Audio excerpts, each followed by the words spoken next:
जी अस्सलाम वालेकुम वरहमतुल्लाहि वबरकातुहू। माशाल्लाह ईद गुज़र गई, सब खैरियत से होंगे। तो आज इटली के बारे में हम बताते रहते हैं आपको।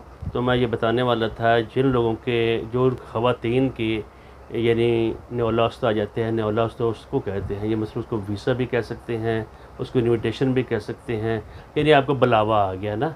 तो और आपने डॉक्यूमेंट उस ख़तून ने वो डॉक्यूमेंट किस तरह जमा कराने हैं, कौन कौन से जमा कराने हैं, ये बताना है मैंने आपको। अगर बीवी ने भेजा है और जो आदमी है जो उसने कौन कौन से डॉक्यूमेंट जमा कराने, ये दोनों के एक साइज जो बाज़ औक़ात कहीं बीवी बुला रही होती है, कहीं खामद बुला रहा होता है।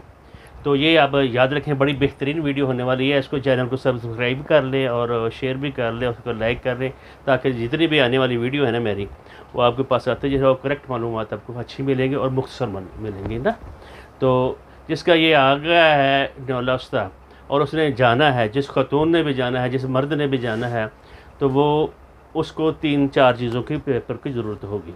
ठीक है, पेपर उसके कौन कौन से होंगे? एक बर्थ सर्टिफिकेट होगा, ठीक है, और बर्थ सर्टिफिकेट के बाद उसके बाद उसको फैमिली रजिस्ट्रेशन सर्टिफिकेट, उसको एफआरसी भी कहते हैं, फैमिली रजिस्ट्रेशन सर्टिफिकेट भी कहते हैं। वो कहते हैं जी एफआरसी क्या होता है, तो ये एक ही पेपर होता है, एफआरसी या फैमिली रजिस्ट्रेशन सर्टिफिकेट।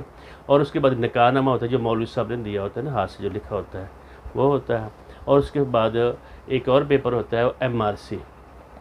एमआरसी को मैरिज रजिस्ट्रेशन सर्टिफिकेट, वो भी निकाहनामा ही होता है, लेकिन वो यूनियन काउंसिल ने दिया होता है। जिसका ये वीज़ा आया हुआ है, जिसका ये नेओलास्ता आया हुआ है, उसने उसको जमा कराने के लिए ये जो डॉक्यूमेंट है ना, वो तस्दीक कराने हैं इटली एम्बेसी से। उससे पहले उसने क्या क्या करना है ये भी याद रखें ना। अगर आप वैसे ही वो पकड़ेंगे और टेस्ट कराने के लिए भाग पड़े तो ये ठीक नहीं है। आपने सबसे पहले उन डॉक्यूमेंट को चेक कराना है। पहले तो ये करते थे जारी फडेक्स वाले या BLS वाले, और जो मुतलका अथॉरिटी है, जो बंदा सही जानता है, जो कंसल्टेंट है, उसको भी दरख्वास्त करते हैं, लेकिन मुतलका सही अदारे से आप टेस्ट उनको चेक कराएँ। चेक कराने के बाद आपने क्या करना है, उसको यानी मूफ़ा भी कहते हैं और फारनाफिस भी कहते हैं। फारनाफिस से आपने उसको तस्दीक कराना है। फारनाफिस से तस्दीक कराने के बाद आपने क्या करना है, उसको इटली जो अथॉरिटी होती है जो ट्रांसलेशन की, उसको तर्जमा कराना है, ठीक है।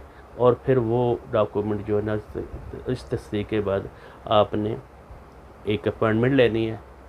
अपॉइंटमेंट आपको वाया BLS इटली के थ्रू मतलब भी वो मिलेगी ना। तो जो जिसको ये मिल गई तो फिर आप उस दिन ये डॉक्यूमेंट तैयार कराने के लिए, और इसको कहते हैं लीगलाइजेशन या फैमिली रीयूनियन, ठीक है। लीगलाइजेशन ये का मतलब होता है ये कागजात को तस्दीक कराना है, मोहर लगानी है एम्बेसी से। इटली एम्बेसी उसकी मोहर लगा कर देगी ना। तो और लीगलाइजेशन लफ्ज़ को मुश्किल करने के लिए ये जो जितने भी कंसल्टेंट हैं ना, वो लीगलाइजेशन कह रहे थे। वो बंदा कहते हैं लीगलाइजेशन क्या होती है, और ये तो यानी वहाँ से उसने तस्दीक कराना है, ठीक है। तो वो तस्दीक जब उसको वो मिल जाएगी, उसकी अपॉइंटमेंट मिल जाएगी। अपॉइंटमेंट के लिए आपने, मैं बार बार कहता हूँ, अगर आपने वो तस्दीक करानी है तो उसकी बार बार अपने स्ट्रगल करनी है, देर रात बैठे रहना है। कहीं भी किसी भी वक्त वो ओपन हो सकती है, ठीक है। BLS इटली की जो वेबसाइट है, वहाँ से आप उसको जब वो ये उस पर दे देंगे, आपके पास वो लेटर आ जाएगा।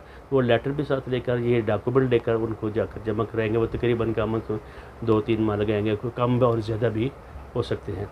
ये है जिस खतून ने या जिस बंदे ने जाना है, ये डॉक्यूमेंट उसने लीगलाइजेशन उसने करानी है।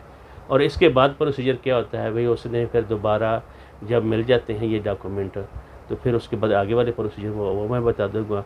और अगर वो बच्चों ने जाना है तो बच्चे के एक बर्थ सर्टिफिकेट लगेगा। तो डिटेल में आगे बताऊंगा दूसरी वीडियो में।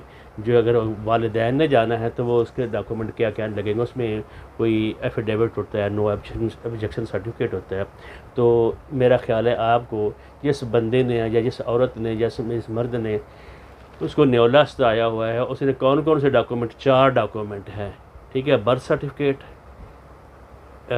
MRC, FRC और निकाहनामा, वो मौलवी साहब वाला ना, ठीक है। अगर बच्चा है तो उसका बर्थ सर्टिफिकेट आपने ये लीगलाइजेशन करानी है, इसकी अटेस्टेशन करानी है, यानी इटली एम्बेसी से उससे क्या क्या काम करने हैं। पहले उसको उनको वेरिफिकेशन डॉक्यूमेंट की करानी है, फिर मूफा से कराना है, फिर इटली की जो अपॉइंटेड अथॉरिटी का जो ट्रांसलेशन वहाँ से ट्रांसलेशन करा के वहाँ तस्दीक करानी है।